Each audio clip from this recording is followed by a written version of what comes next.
Chapter 10. Penny wakes up every morning asking for her doodle, a soft brown stuffed animal that might be a monkey or maybe a squirrel. It's so beat up, nobody knows for sure what it really is. She drags it everywhere. "Doodle!" she cries if it's been caught in her blanket. "Doodle!" she cries if it's right next to her. Of course, it sounds more like doo-doo when she says it. That makes Dad crack up. I smile when I hear footsteps outside my door. Big ones and little tiny ones. My mom and Penny, and Doodle, of course. Sometimes my legs and arms are stiff from being in the same position all night, and sometimes my toes tingle. My bedroom door opens. Dad never gets around to fixing that squeak.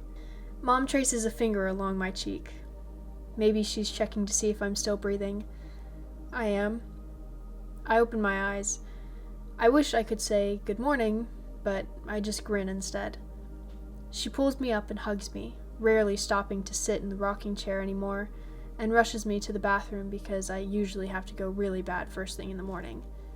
Penny trails behind us, wearing a huge red and white hat like the one in The Cat in the Hat. The girl has a major hat obsession, and always with her doodle. Butterscotch is never far from her.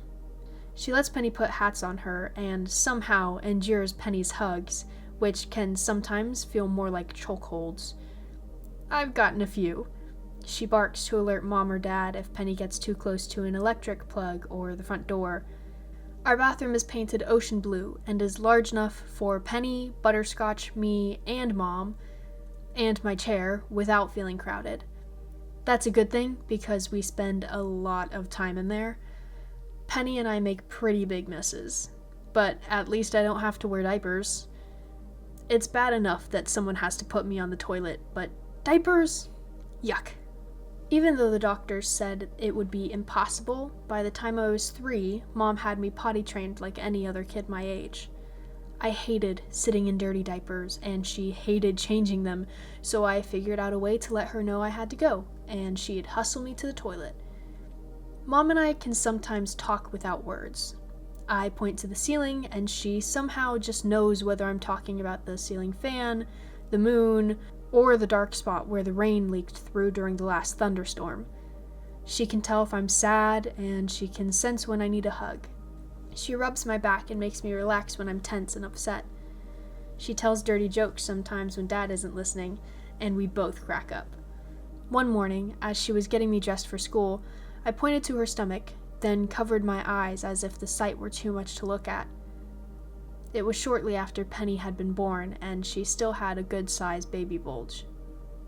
"You calling me fat?" she asked, acting insulted. I laughed a little and said, which is the closest thing I've got to yes. "Take it back," she said, tickling the bottom of my feet. Instead, I held my arms out like I was making a big circle and laughed out loud. Huge, enormous, like an elephant. I could tell she knew what I was thinking. We both rolled with laughter, and then she hugged me tight. I wish I could tell her I loved her. Mom knows when I'm hungry or thirsty, and whether I need a glass of milk or just some water. She can tell if I'm really sick or simply faking it because sometimes I do pretend I don't feel good so I can stay home. She can tell what my temperature is just by feeling my forehead. She only uses the thermometer to prove she's right. I can tell stuff about what she is thinking too.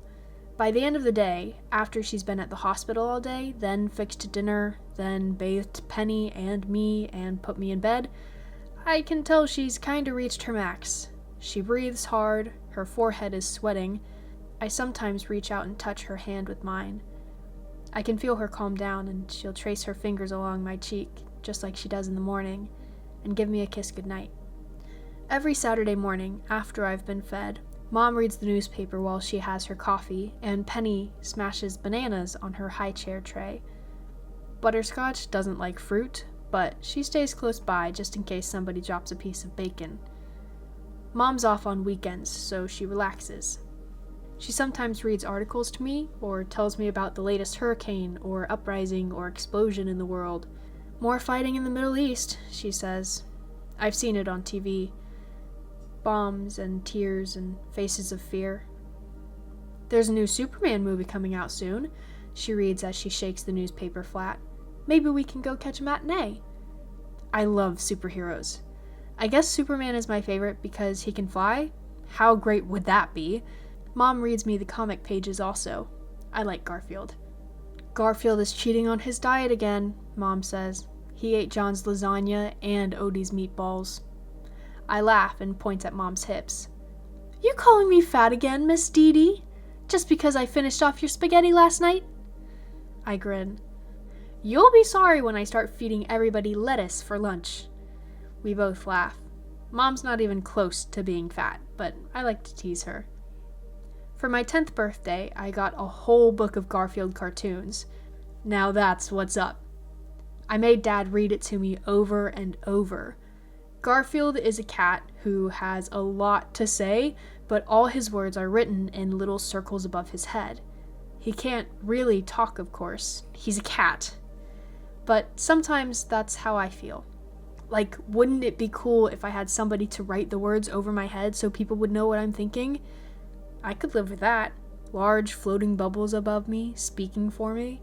Wouldn't it be cool if somebody could invent a bubble talking machine before 5th grade starts in a couple weeks? Ha! When I try to talk, the words are exploding in my brain, but all that comes out are meaningless sounds and squeaks. Penny can say lots of words and pieces of words, but my lips won't come together to make even simple sounds like that, so most of my noises are vowels. I can say and ah pretty clearly, and if I concentrate, sometimes I can squeeze out a buh or a huh, but that's it. My parents can usually figure out what I need just by listening carefully. To outsiders, I probably sound like one of those children who was raised by wolves. My communication board, even with everything Mrs. V has added to it, well, it sort of sucks. For example, one afternoon earlier this summer, I had a taste for a Big Mac and a shake. Vanilla. I love fast food. Mom wasn't home, and getting my father to figure out what I want is sometimes a big job. I pointed to the picture of my dad, the word go, the word eat, and a happy face. That's all I had to work with. I gotta give him credit. He tried. He asked me a million questions so I could point to yes or no. Are you hungry? Yes. Okay, I'll fix you some tuna salad. No. I pounded on the tray. I thought you said you were hungry. Do you want some spaghetti? No. Gentler this time. So what do you want? No answer. Nothing on my board could describe it. I pointed to go again. You want me to go in the kitchen and cook you something? No. You want me to go to the grocery store? No. I was starting to get upset, pounding the board with my right thumb once more. I don't get it. You said you wanted me to get you something to eat. Yes. Once again, I pointed to Dad's picture, then go, then eat, then happy face. I could feel one of my tornado explosions starting. I started to kick, and my arms got all tight. It was driving me crazy that I couldn't tell him about a stupid Big Mac. Calm down, sweetheart, Dad said softly. My jaw felt like steel bars. I knew I was breathing hard and my tongue wouldn't stay in my mouth. I hit my board once more, aiming at no word in particular. Argh!